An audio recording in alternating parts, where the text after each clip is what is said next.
one of them being my esteemed colleague, and the other one a very senior diplomat and educator of diplomacy. I look forward to them.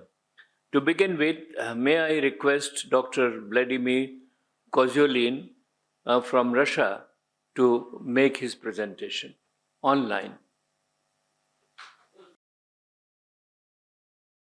Good morning, dear colleagues, distinguished participants. Thank you for the opportunity to contribute to this important dialogue on BRICS partnership in a multipolar world.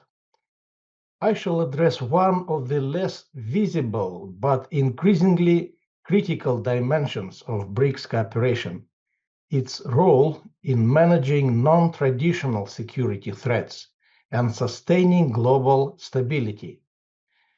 This topic matters because traditional security institutions were designed for a different world. The UN Security Council structure reflects... Yes, please. Oh, thank you. Thank you so much. The UN Security Council structure reflects 1945 realities.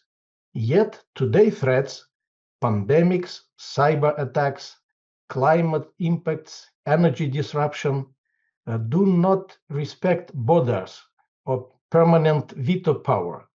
BRICS members find themselves managing these challenges cooperatively, almost by necessity.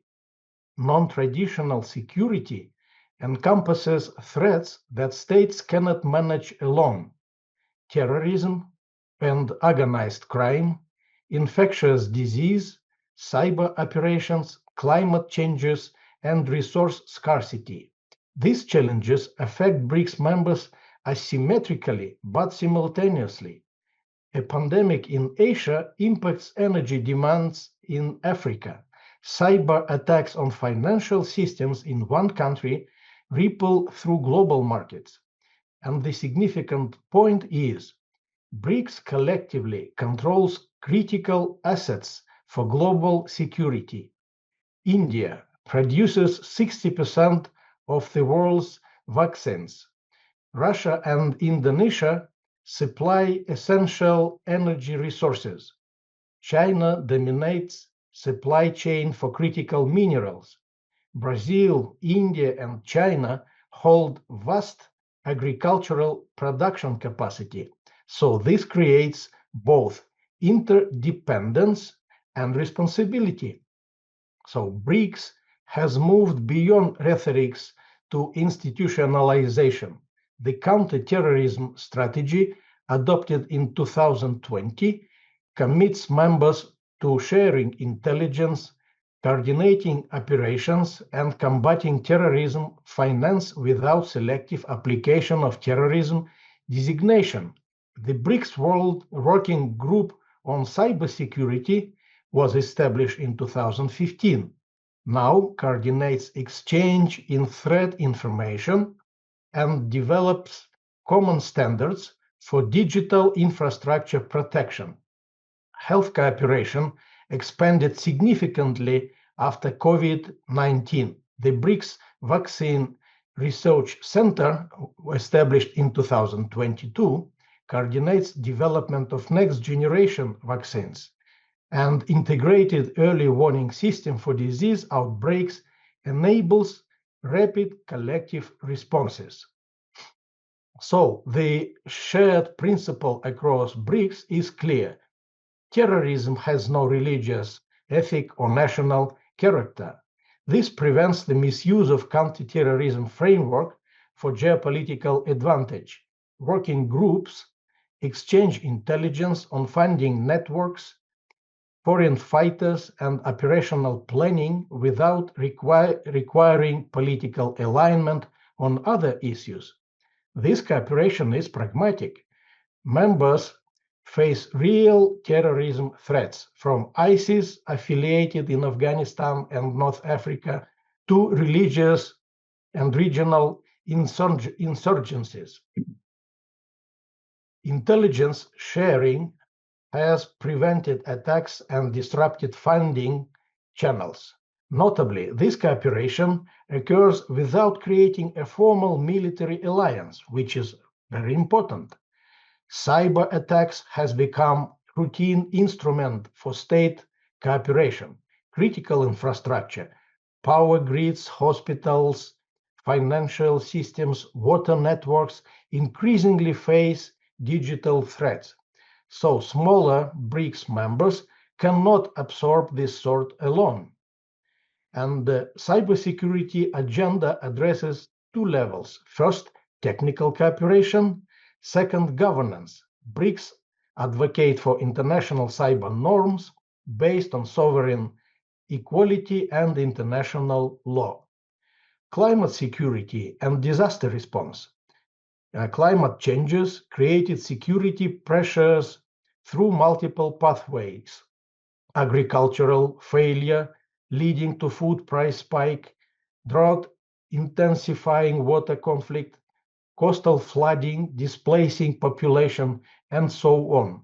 So BRICS has adopted a disaster risk resolution framework for 2025-2028, emphasizing early warning systems, rapid response capabilities, and technology transfers. Energy security has become more complex.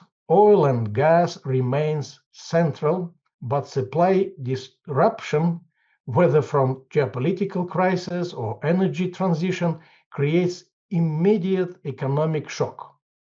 BRICS members depend on stable energy access, and they also seek to avoid dependence on single supplier or technologies.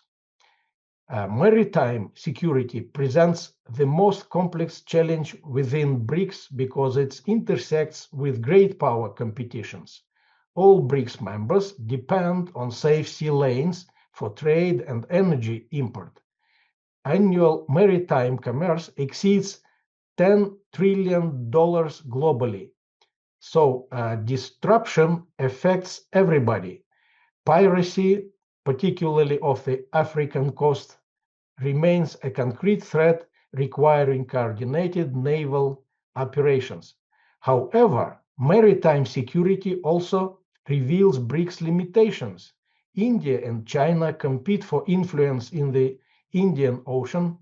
Both seek naval superiority in their respective regions. So these divergent interests cannot be wished away. They are also structural, rooted in geography and relative powers. So meaningful cooperation in these spheres require accepting that BRICS is not an alliance against external powers, but a platform for coordinating interests where they can overlap.